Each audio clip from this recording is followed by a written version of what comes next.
kind of a question. We're talking about the end game cycle a little bit here, the end game loop. What do you guys think a good end game loop would look like for New World? And I'm going to give you a caveat here. You cannot use the phrase raid or world boss. Oh. What would be a good way to create an end game? I wasn't going to. You weren't going for either of those. Perfect. No. So at a base level, you need something that gets you.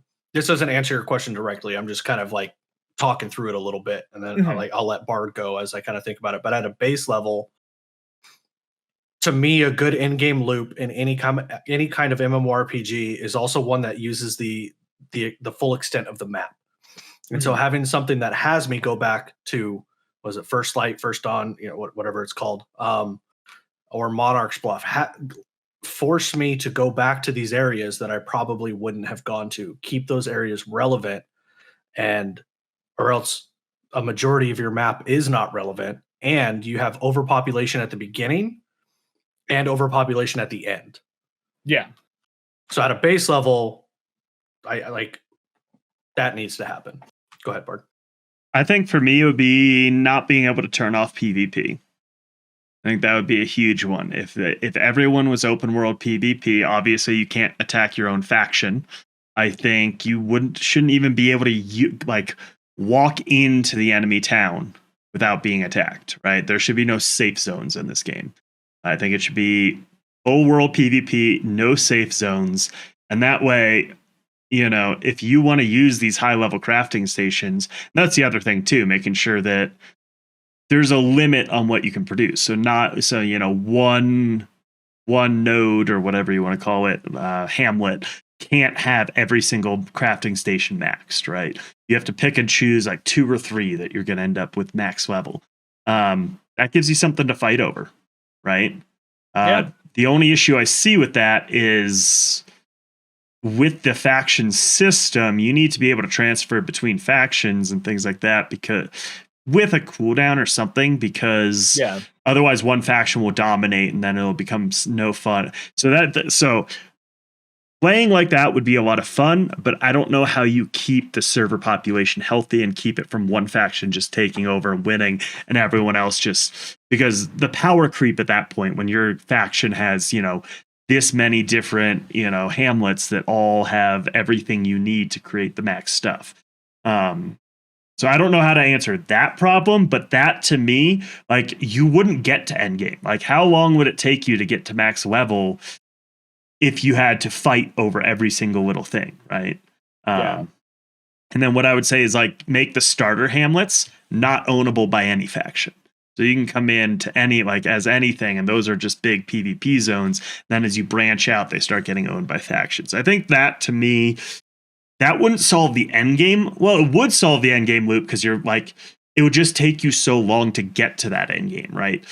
Even once you get to level 60, you're still having to fight and figure out how to get the resources for your best in slot gear. Mm-hmm. Okay. I think from that approach, and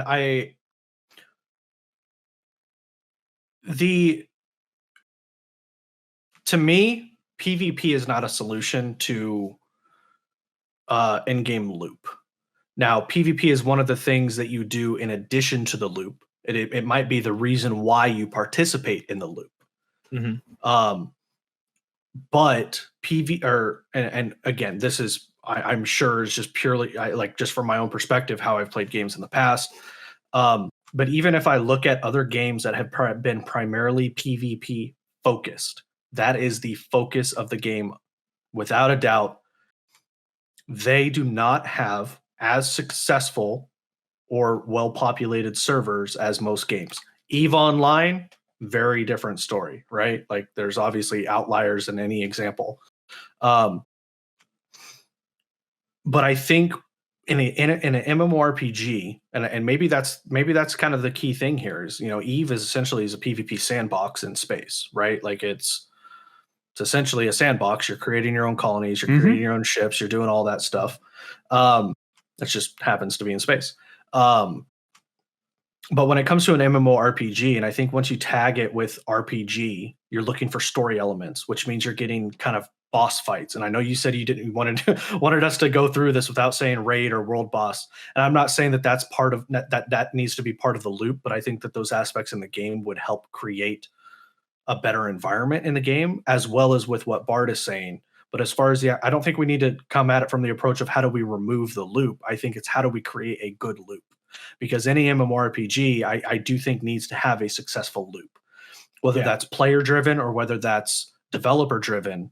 I mean, Eve, I mentioned Eve, the loop in Eve are all of the battles, is all of that stuff going on. So from a PvP side, like I see that. So I don't completely disagree with where you were going with that, Bard.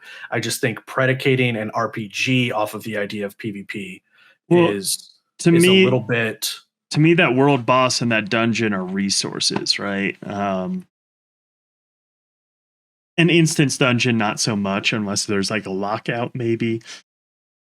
I don't like the idea of instance dungeons in a game like this. The other thing, like, I look at New World, and I'm still struggling to figure out what this game is. Yeah. We keep saying it's an MMORPG.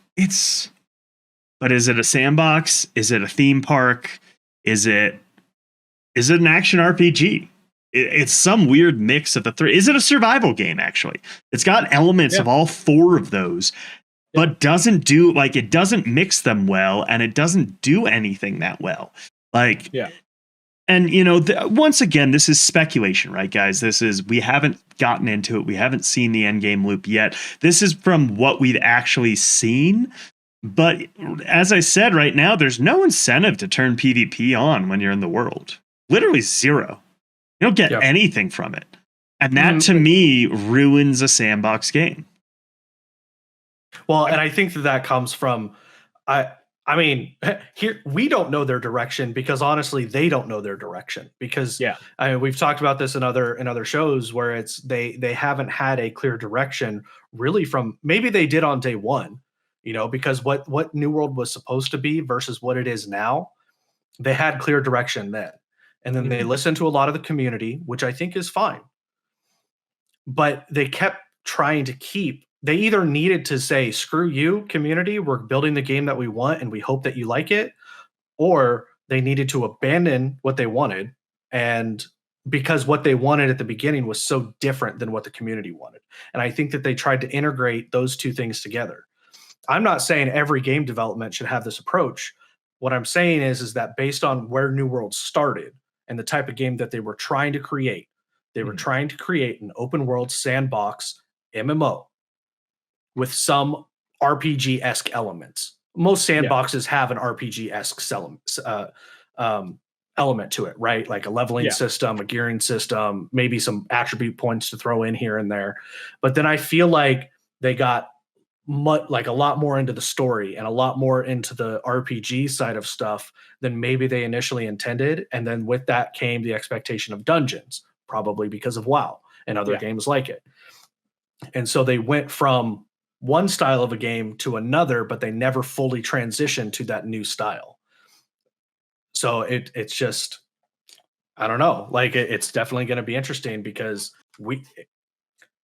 I would argue that they can't define themselves as a game, let alone us define themselves. I would love as a game. I'd love to hear the developers give an elevator pitch about what New World is, honestly, because I think that a lot of us are confused. I actually figured this out, guys. I figured out what the end game loop is. Figured out what's going to keep us engaged until Ashes of Creation comes out. It's talking about how the game doesn't have an end game loop. Boom. I love it. we can loop this all day long. Sorry to interrupt there. No, it's probably, I mean, it's probably actually true, right? Because if your player base is as confused about this game as I feel that I am, like, I'm not confused about what the game presents as, but I think Super, you hit a really interesting point there, is they said they created this kind of sandbox PvP game, and then they said, well, no, we'll add more PvE in. And I think that their interpretation of that was voice acting and a storyline of some sort and spreading some pages everywhere.